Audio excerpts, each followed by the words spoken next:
சரியான நூல் வெற்றியை நெருங்கச் செய்கிறது. வாசிப்பு முயற்சியை செம்மைப்படுத்தும்.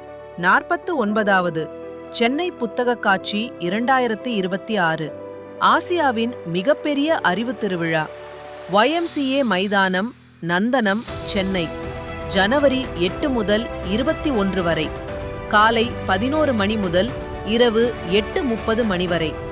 1000க்கும் மேற்பட்ட அரங்குகள், 30,000க்கும் அதிகமான புத்தகங்கள், 12 லட்சத்துக்கும் மேற்பட்ட தலைப்புகள். ஒவ்வொரு ஆண்டும் 30 லட்சம் புதிய வாசகர்கள். சிறப்பு தள்ளுபடிகளுடன் விற்பனை. தேர்வு எழுதுபவர்களே, கனவு பணிக்கான பாதையை இன்று தொடங்குங்கள்.